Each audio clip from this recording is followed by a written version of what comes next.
Hello my lovelies and welcome back to my channel. I'm Heather and this is the happenings with H.A.P.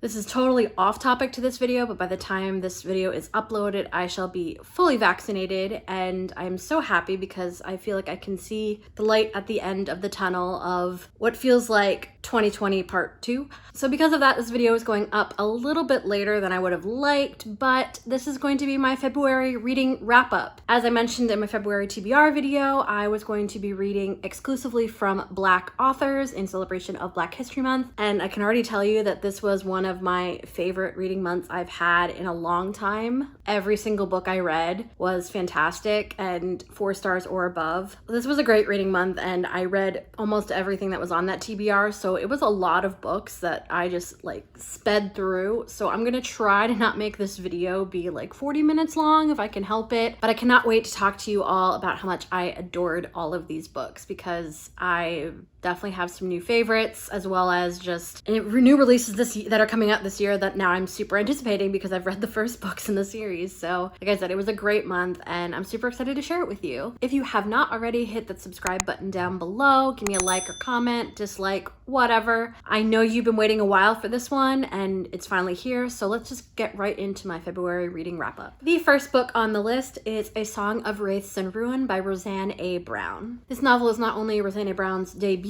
but it is also the first in a duology, and it is a high fantasy YA novel that is inspired by West African folklore. I absolutely adored this book. This was a 5-star read for me. What I loved about it so much was how character driven it was. We follow Malik, who is from Eshron, which is this impoverished nation that was occupied by where they're headed to Ziran, and him and his family are headed to Ziran for the Solstasia festival, and he's with his older sister Leah and his younger sister Nadia. Essentially they're refugees, and the problem is that people from Eshron are looked down upon as like third-class citizens, so they have fraudulent paperwork, and unfortunately, due to Malik being a good person, their papers get stolen, so they have to try to find another way to enter the city and stay there, because that was the whole point of going on this like multi-month journey where they're basically half starving in order to get to Ziran and try to have a better life. Unfortunately, his little sister Nadia ends up making a bargain with an evil spirit, and in order to get her back, he has to kill the princess of Ziran, Karina. And Karina is the second point of view. The book is told in 2 points of view, Karina and Malik. And I've heard that this novel is loosely inspired by like Aladdin, and I can kind of see that. Whereas Malik is kind of like the poor other side of the tracks boy. Karina is the princess that doesn't want to be in a gilded cage anymore, so she like actively goes into like pubs and makes bargains to try to make money so that she can eventually escape Ziran and just live a normal life. She's plagued by the fact that her father and eldest sister ended up dying in a fire in the palace, and that makes her the next heir to the throne, which is something that she was never really raised to be. It was supposed to be her older sister, and her mother and her have a very strained relationship because of this tragedy, and unfortunately her mother is a victim of an assassination attempt, and Karina is now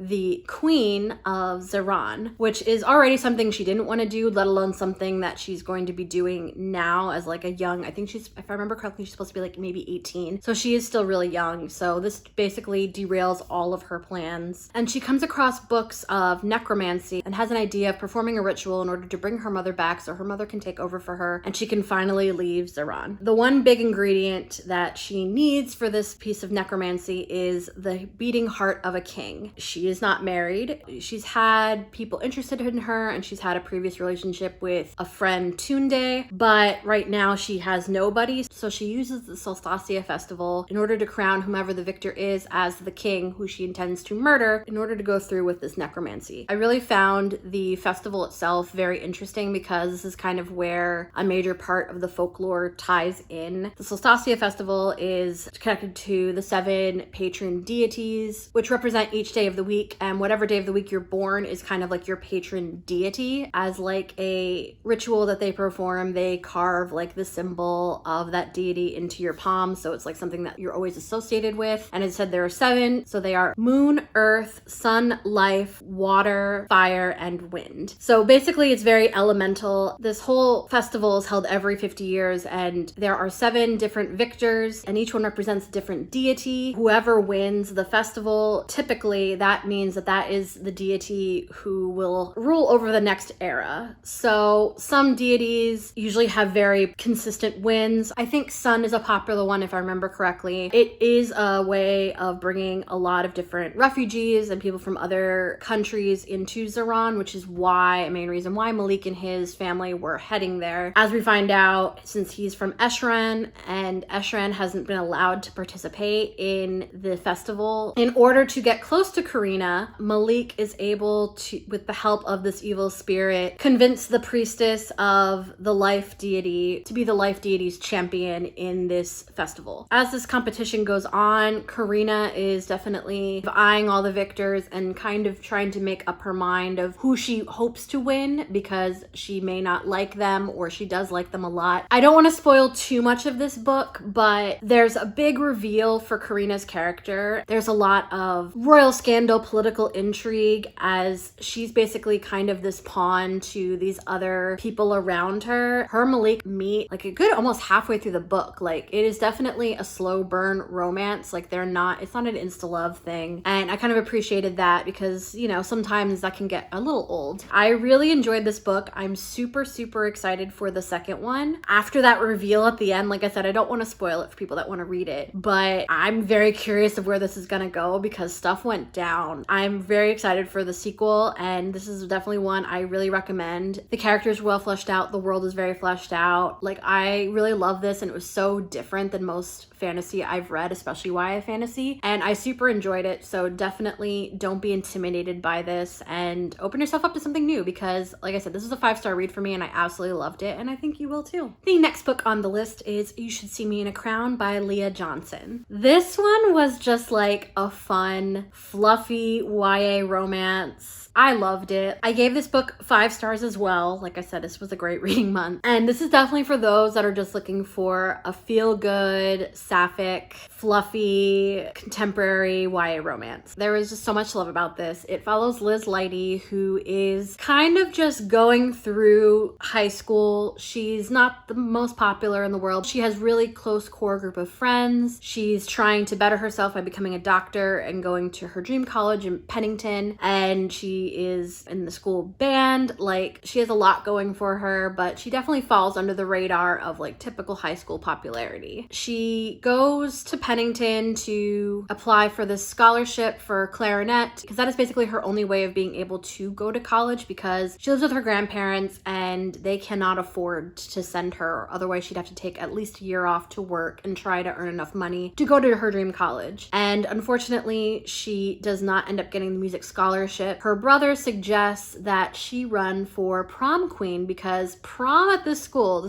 takes place in Indiana, prom at this Indiana high school is like the be-all end-all of everything. And if you win, you also get like a $10,000 scholarship. It's a popularity contest. However, you know, you have to also do works of service, so there's like other things involved. And while it is tied with prom, it definitely, in theory, is supposed to be like, you know, the model of like an academic service-driven student, which is probably why there is a scholarship involved in it. But as is the case, Liz is Black, and unfortunately, most of the people that win this are white. She goes to a predominantly white school, and as I said before, she is not very popular. So she feels like this is going to be an uphill battle, but she has the support of her friends, her brother, and she rekindles a friendship with Jordan, who was like one of her best friends ever, and they were so super close. But one of the first days of freshman year, he snubbed her in front of friends and they basically stopped talking. As someone, you know, I'm older and I've gone through that kind of friend breakup as well as rekindling of friendships. It's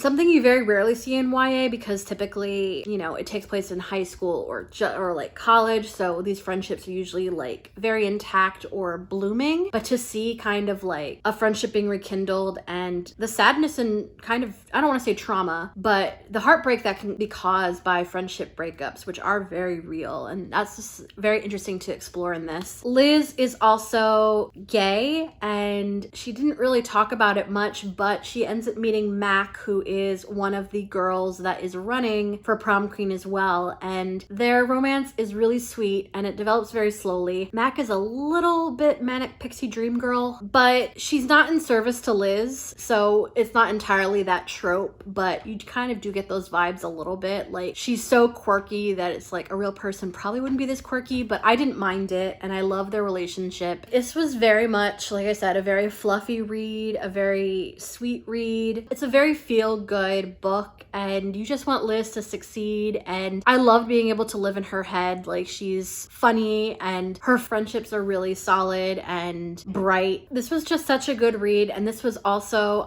a debut novel as well, and like, it's just such a fun debut, and I really can't wait to read more of Leah Johnson's work. The next book on my list is Opposite of Always by Justin A. Reynolds. This one is also a debut novel. I didn't realize that there were so many debuts in this, but this was also a debut. And this is very much a YA romance Groundhog's Day. It follows Jack, who is in high school, and he has two best friends, Franny or Francisco, who he's been friends with forever, and Jillian, who, if I remember correctly, I think he meets in the beginning of high school or like late middle school, and he has a crush on her, but she ends up falling for Franny, and he kind of learns to step back and be friends with her, but you know, still kind of pines with her from afar. So he's very unlucky in love, but it's mostly the fact that he doesn't really try because he's still pining after Jillian. And he goes to this college party because him and Jillian are visiting this college that they are applying to, the most likely they're going to go to the next year. And that's where he meets Kate. Him and Kate hit it off like immediately. They start dating. They have so much things in common. It's going amazingly. He invites her to prom, which originally she didn't want to go to, but she ends up saying yes, and then she never shows up. Come to find out, she dies, and in his grief, Jack falls down the stairs and then wakes up the same night as the party, and basically their whole 4 months relationship disappears and the buttons reset and he's meeting her once again. So Jack kind of goes on these continual time loops of meeting Kate, forming a relationship with her, and essentially trying to stop her from dying. Kate is very like secretive about her illness. She has sickle cell anemia and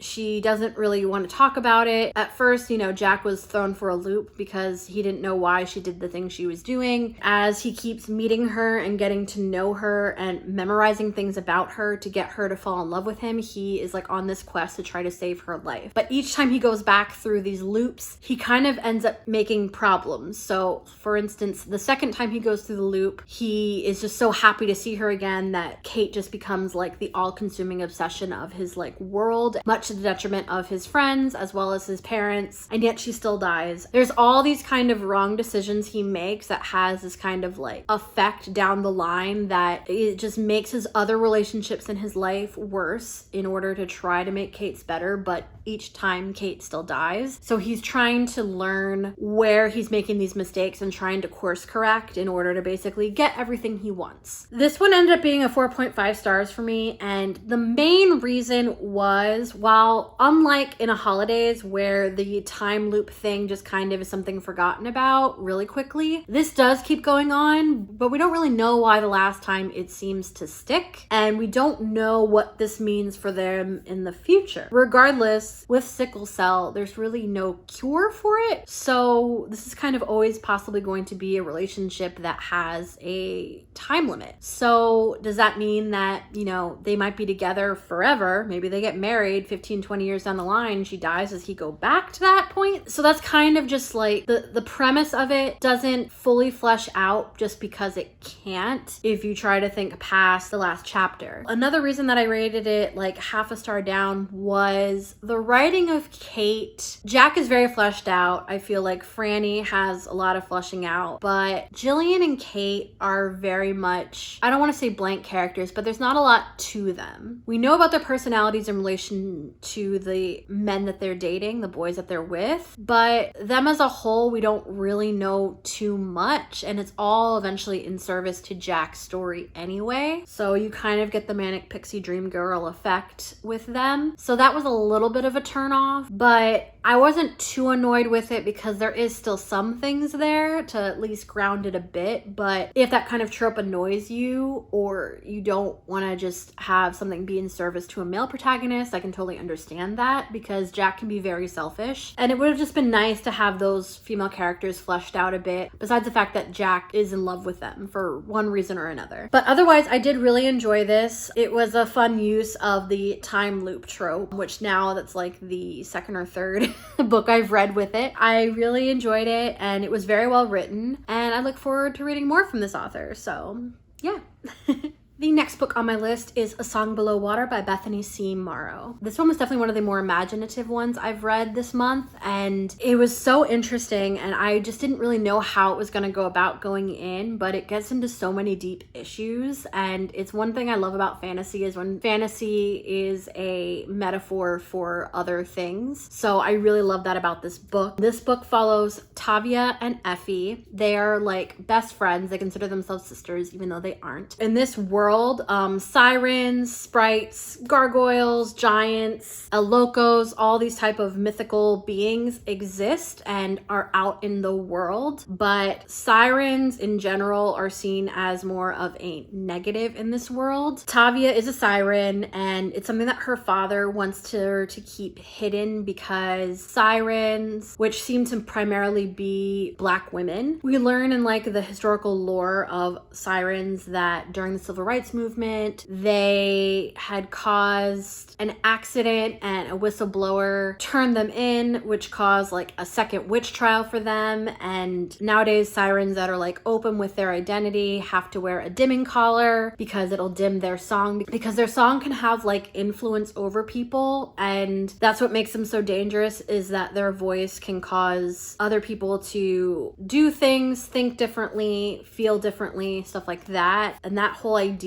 of sirens being Black women and having their voices dimmed is like so powerful in a piece of YA fantasy. There's so many different scenes of this where Tavia goes to like this protest and she sees like her favorite like YouTuber who is a siren and very out about it get collared by police. Like there's a lot going on in this book that is beyond the surface level of sirens or mermaids or anything like that, and I really enjoyed that. Tavia doesn't at first, because of the way her father handles her being a siren, she doesn't want to be one, so she tried to commit suicide when she was younger by trying to slit her throat. So now she has like scar on her throat, but throughout the novel she comes to love who she is because it is a part of her and part of her ancestry via her paternal grandmother. And then we have her best friend Effie, who does live with her because Effie's mom has died and her father's like nowhere in the picture, but she does still have her grandparents. Effie's really interesting because she plays a mermaid at the local Renaissance fair. This takes place in Oregon. She's always one that feels super at home in the water. She suffers from very strange issues where like her skin is like super dry to the point that like pieces can be pulled off of it and she doesn't understand why. And she was involved in this very strange kind of phenomena when she was like 9 and playing like Red Rover with kids at the park, where all the kids suddenly turned into stone. The public thought it might be sprites who are like these mischievous creatures, but some people did believe it was her. But she kind of suffers from this identity crisis because there's a part of her that, you know, mentally lives like at the Renaissance fair,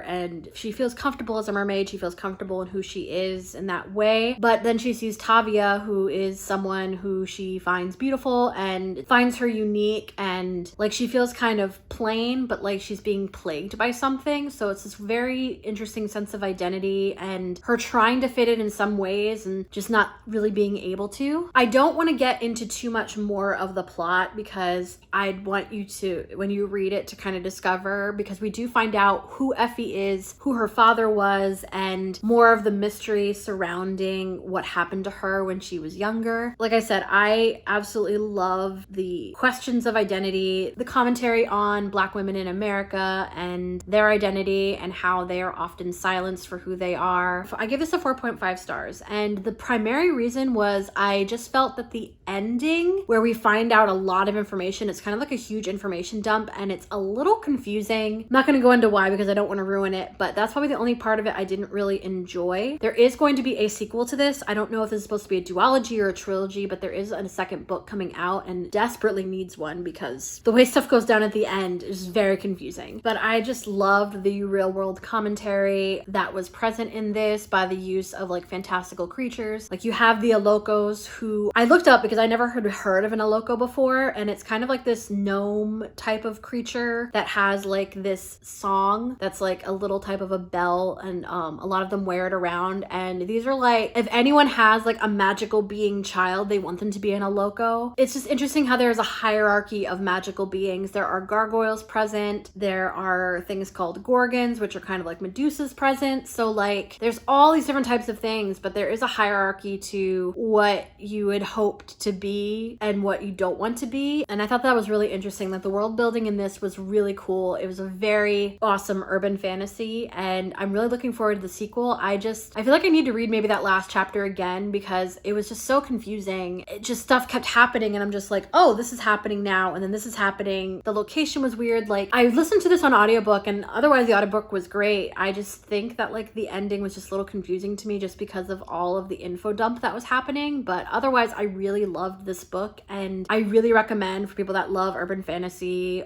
and mermaids, sirens, stuff like that type of lore, because this was really interesting. And like I said, the social commentary involved is so good, and it's definitely better than some of its parts that you would believe. So highly, highly recommend this one. The last book I read was Black Enough: Stories of Being Young and Black in America. That was edited by E.B. Zavoy and features 17 different authors, all writing short stories. This is an anthology series, and I gave this one a solid 4 stars. I'm not the biggest fan of short stories because some of them I didn't really love, and then others I really love but I wanted more. I definitely am more of a fan of like longer fiction, but this was a very solid anthology series. There was a lot of gems in here. The genres are primarily contemporary, but they definitely run the gamut of having some fantasy involved, some sci-fi involved, some romance, just some like coming of age. So it definitely had a lot of different types of genres involved. Some of my favorites were Black Nerd Problems by Lamar Giles, which followed a group of kids that work at a mall that are going to this like arcade party opening. Oreo by Brandy Colbert. Samson and the Delilahs by Tochi Onyebuchi, I think is how you say his name. And that one follows a son of Nigerian immigrants who is the model student and child. And he meets this neighbor who is a musician, and she kind of exposes him to like System of a Down and kind of just a different way of living. Wild Horses, Wild Hearts by J. Coles. This is a mixed race, gay love story of a white boy, Skylar, who has MAGA parents, and Tuck, who is a black boy who has ultra religious parents, and they are in love. And it is at a horse race competition. Woe by Rita Williams Garcia, which has a man who ends up seeing his slave ancestor in a water basin before a big interview. And The Trouble with Drowning by Danielle Clayton, which has Lena, whose sister Madeline committed suicide and she sees her. So those are just kind of like a handful of the 5-star short stories in this anthology that I really, really loved. And there was a lot that I also really liked, but like those were the ones that were just like the best of the best for me. But I really enjoyed this one. It exposed me to a lot of new writers that I had never, read before, and some that I had. Yeah, I just really, really enjoyed this one. As someone that doesn't really love, short stories, this was very solid for me. I give this about a 4 stars. So I've been definitely talking for an hour and now I'm tired. But like I said, this was a really great reading month. There were so many good books that I read, and I really hope that my other reading months this year are on the same level because I just absolutely loved all of these, and I can't wait for some of the ones that have sequels, as well as reading some of the new authors that I came across this month. And yeah, have you guys read any of these books, or had you been wanting to but weren't sure about them? Let me know in the comments down below. And I hope you guys enjoyed this video, and I will see you in my next video. Bye.